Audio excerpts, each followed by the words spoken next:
एक क्षण कल्पना करा, तुम्ही कुठेतरी जाता, फक्त काही मिनिटांसाठी आणि परत आलात तर पृथ्वीवर लाखो वर्ष निघून गेलेली असतात. ही कथा आहे राजा ककुदमी आणि त्याची मुलगी रेवती यांची. पूर्वी समुद्रकिनारी एक वैभवशाली राज्य होतं, कुशस्थली, म्हणजे आजचे द्वारका. राजा ककुदमी, सामर्थ्य, संपत्ती सगळं काही त्याच्याकडे होतं. पण तरीही त्याच्या मनात एक प्रश्न कायम होता. त्याची मुलगी रेवती, तिच्यासाठी योग्य वर कोण? एका संध्याकाळी ककुदमी रेवतीकडे पाहत म्हणाला, बेटा, मी खूप राजे पाहिले, काही पराक्रमी, काही ज्ञानी, पण मन काही शांत होत नाहीये. तुझ्यासाठी योग्य वर अजून सापडलेलाच नाही. मला वाटतं आपण थेट ब्रह्मदेवांकडेच विचारायला हवं. रेवती हलकस हसली. हो बाबा, ब्रह्मदेवाने सांगितलं तर तोच योग्य असेल. ककुदमी आणि रेवती योगविद्येने ब्रह्मलोकात पोहोचले. तिथे काळ थांबल्यासारखा वाटत होता. ना गडबड, ना आवाज, फक्त एक गूढ शांतता. गंधर्वांचं मधुर संगीत वातावरणात विरघळलं होतं. रेवती हळू आवाजात म्हणाली, बाबा, इथे काहीतरी वेगळंच जाणवतंय. ककुदमी म्हणाला, ही ब्रह्मलोक आहे बेटा. इथे प्रत्येक गोष्ट अलौकिकच असते. गंधर्वांचं संगीत थांबलं आणि ककुदमी पुढे सरकला. ब्रह्मदेवांची खुशाली विचारत तो म्हणाला, प्रभू, तुमच्या सृष्टीत सर्व काही सुरळीत चालू आहे ना? ब्रह्मदेव म्हणाले, सर्व काही व्यवस्थित आहे. सांग, कशासाठी आलास? ककुदमी म्हणाला, ही माझी मुलगी रेवती. तिच्यासाठी योग्य वर शोधतो आहे. मी अनेक राज्य पाहिले, पराक्रमी, ज्ञानी, पण मनाला समाधान मिळालं नाही. म्हणूनच तुमच्याकडे आलो आहे. असं म्हणत ककुदमीने काही राजांची नावं सुचवली. ब्रह्मदेव काही क्षण शांत राहिले. त्यांच्या चेहऱ्यावर एक हलकसं जाणकार स्मित होतं. ते ककुदमींकडे पाहत म्हणाले, ककुदमी, तुझ्या राजांची नावं घेतो आहेस? ते आता या पृथ्वीवर नाहीत. ककुदमी थोडा गोंधळला. प्रभो, म्हणजे? ब्रह्मदेव शांतपणे म्हणाले, तुला वाटतं तू इथे काही क्षण थांबलास, पण पृथ्वीवर या वेळेत 27 चतुर्युगे निघून गेलेली आहेत. रेवतीच्या डोळ्यात आश्चर्य होतं. ती म्हणाली, बाबा, म्हणजे किती वेळ? ब्रह्मदेव म्हणाले, 11,66,00,000 वर्ष. ककुदमी पूर्णपणे स्तब्ध झाला. म्हणजे आपलं राज्य, आपले लोक? ब्रह्मदेव शांतपणे म्हणाले, काळ कोणासाठी थांबत नाही ककुदमी. आता पृथ्वीवर द्वापार युग चालू आहे. ककुदमी अजूनही थोडा स्तब्ध होता, पण स्वतःला सावरत तो ब्रह्मदेवांना विचारतो, प्रभो, आता या काळात माझ्या मुलीसाठी योग्य वर कोण? ब्रह्मदेव शांतपणे म्हणाले, या युगात एक महान पुरुष आहे, बलराम. तो शक्ती, धर्म आणि स्थैर्य यांचा संगम आहे. रेवतीचा विवाह त्याच्याशी कर. हीच योग्य गाठ आहे.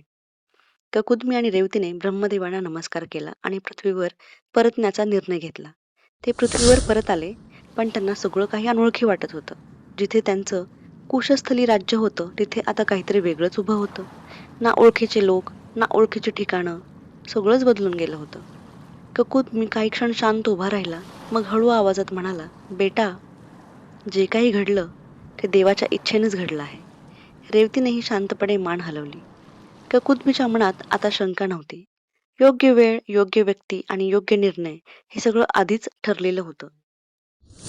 द्वापर युगात एक महान व्यक्तिमत्व पृथ्वीवर होतं, बलराम. शक्ती, स्थैर्य आणि धर्म यांचा जिवंत अवतार.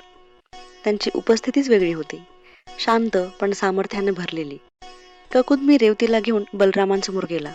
त्याने नम्रपणे सांगितलं, ही माझी मुलगी रेवती. ब्रह्मदेवाने स्वतः तिच्यासाठी तुमची निवड केली आहे. बलरामाने शांतपणे रेवतीकडे पाहिलं आणि मान हलवली. पण एक गोष्ट वेगळी होती.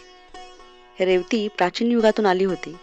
त्या काळातील मानव उंच, बलवान आणि वेगळ्या रचनेचे होते. म्हणूनच ती त्या युगातील लोकांपेक्षा उंच आणि भव्य दिसत होती. तेव्हा बलरामांनी आपल्या हलाने तिची उंची समायोजित केली. ही फक्त एक घटना नव्हती. याचा अर्थ असा होता, काळ बदलतो, युग बदलतात आणि त्यानुसार माणसालाही बदलायला लागतं. रेवतीने नवीन काळ स्वीकारला आणि त्या काळाशी स्वतःला जुळवून घेतलं. आणि मग रेवती आणि बलराम यांचा विवाह झाला. आणि कदाचित म्हणूनच बलराम तिच्यासाठी योग्य होते, कारण ते अनादी मानले जातात. काळाच्या पलीकडचे म्हणजेच वेगळ्या युगातून आलेली रेवतीही त्यांच्यासोबत सहज जुळून जाईल असे. आता इथे एक क्षण थांबूया आणि विचार करूया. ककुत्मी आणि रेवती ब्रह्मलोकात काही क्षण होते, पण पृथ्वीवर लाखो वर्ष निघून गेली. हे नेमकं काय दाखवतं? आजच्या विज्ञानात यालाच म्हणतात टाइम डायलेशन. म्हणजे वेळ सगळीकडे सारखी चालत नाही. अल्बर्ट आइन्स्टाईन यांनी त्यांच्या थिअरी ऑफ रिलेटिव्हिटीमध्ये दाखवून दिलं की वेळ ही स्थिर नसते. ती बदलते तुमच्या वेगानुसार आणि गुरुत्वाकर्षणानुसार.